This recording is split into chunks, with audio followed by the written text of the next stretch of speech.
فرزند زہرا یہ حالات برے ہیں۔ کاشانۂ بصیرت ویب سائٹ، واٹس ایپ اور یوٹیوب چینل پر مشتمل ایک ایسا مکمل پلیٹ فارم جس پر محروم بصارت کے لیے بالخصوص اور تمام افراد کے لیے بالعموم سینکڑوں کی تعداد میں مستند اسلامی کتب دستیاب ہیں۔ لہذا گزارش ہے کہ آپ اپنی ذمہ داری نبھاتے ہوئے کاشانۂ بصیرت کی ویب سائٹ کو وزٹ، واٹس ایپ چینل کو فالو اور یوٹیوب چینل کو سبسکرائب کرنے کے ساتھ ساتھ بیل آئیکن کو پریس کیجئے تاکہ آپ علم کے حصول کے ساتھ ساتھ مذہب اہل بیت کی اشاعت میں بھی اہم کردار ادا کرتے رہیں۔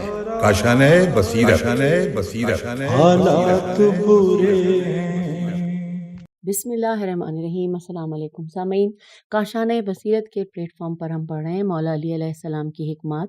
آج کی نشست میں ہم 155 نمبر کی حکمت پڑھیں گے، اس کا ترجمہ، اس کی شرح و تفسیر جانیں گے، جس کتاب سے اس کا نام ہے کلام امیر المومنین علی علیہ السلام، شرح نہج البلاغہ، تالیف آیت اللہ العظمی ناصر مکارم شیرازی، ترجمہ زیر نگرانی مولانا سید شہنشاہ حسین نقوی، پیشکش باب العلم دارالتحقیق کراچی، مصباح القرآن ٹرسٹ پاکستان لاہور۔ آئیے اب ہم حکمت 155 کی سب سے پہلے عربی پڑھتے ہیں۔ وقال علیہ السلام اعتصموا بالذمم فی اوتادها۔ ترجمہ، امام علیہ السلام نے فرمایا، عہد و پیمان کی ذمہ داریوں کو ان سے وابستہ کرو جو میخوں کی طرح مضبوط ہیں۔ آئیے سامعین، اب اس حکمت کی شرح و تفسیر پڑھنے سے پہلے ہم حکمت کی سند جانتے ہیں، تھوڑی طویل ہے، آئیے مل کر پڑھتے ہیں۔ لکھا ہے، ابن ابی الحدید اس بات کے قائل ہیں کہ امام علیہ السلام نے اس حکیمانہ کلام کو جنگ جمل کے بعد اور تلقا فتح مکہ کے بعد آزاد ہونے والوں کے ایک گروہ کے سامنے ارشاد فرمایا ہے۔ اس گروہ میں مروان بن حکم بھی شامل تھا، وہ بیعت کے لیے آیا تھا۔ امام علیہ السلام نے فرمایا، تمہاری بیعت کا کیا فائدہ؟ کیا تم نے کل بیعت نہیں کی تھی؟ پھر تم نے اپنی بیعت توڑ دی۔ امام علیہ السلام کا مقصود قتل حضرت عثمان کے بعد کی بیعت تھا۔ اس کے بعد حضرت علیہ السلام نے انہیں نکال دینے کا حکم دیتے ہوئے فرمایا کہ جس کا کوئی دین نہیں ہے اس کے عہد و پیمان کا بھی کوئی اعتبار نہیں، اور پھر اپنے کلام کے ضمن میں فرمایا کہ یہ جو ہمارے پاس ہم نے بھی حکمت پڑھی۔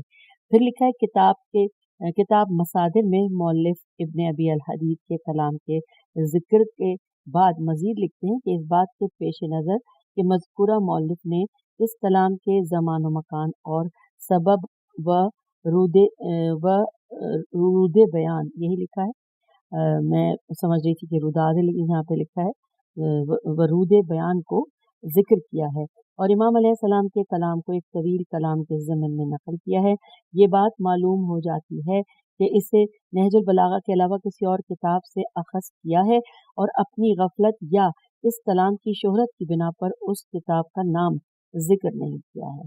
اور اس کے بعد لکھتے ہیں کہ کتاب غرر الحکم میں اس جملے سے پہلے املکو انفسکم بے دوامی جہادنا، جہادہا ہے، یہ باریک لکھا ہے اس لیے تھوڑی سی پڑھنے میں دشواری تھی، اس کی عبارت پائی جاتی ہے، اور یہ امر بھی واضح کرتا ہے کہ انہوں نے بھی نہج البلاغہ کے علاوہ کسی اور ماخذ سے استفادہ کیا ہے۔ البتہ ہم نے غرر الحکم میں موجود ان دو جملوں کو ایک دوسرے سے متصل نہیں پایا، بلکہ یہ دونوں کافی فاصلے کے ساتھ ذکر ہوئے ہیں۔ حوالہ ہے مصادر نہج البلاغہ، جلد 4 صفحہ 137۔ اور اب آئیے شرح و تفسیر پڑھتے ہیں۔ ہیڈنگ ہے، کن لوگوں سے معاہدہ کریں؟ یہ سوالیہ جملہ ہے، اور لکھا ہے کہ امام علیہ السلام اس حکمت آمیز کلام میں معاہدے کی شرائط کی طرف اشارہ کرتے ہوئے فرماتے ہیں کہ عہد و پیمان کی ذمہ داریوں کو ان سے وابستہ کرو جو میخوں کی طرح مضبوط ہوں۔ اب یہاں پہ لکھا ہے، عربی کا لفظ اوتاد وتد کی جمع ہے، جس کے معنی میخ یا کھونٹی کے ہیں، جو معمولاً خیمے کی رسیوں کو مضبوطی سے باندھنے کے لیے گاڑ دی جاتی ہے تاکہ تیز ہوا اور آندھی سے خیمہ اکھڑ نہ جائے۔ اس حکیمانہ کلام کی متعدد تفسیریں بیان ہوئی ہیں، ان میں سے پہلی وہی ہے کہ جو ترجمے میں گزر گئی کہ جب بھی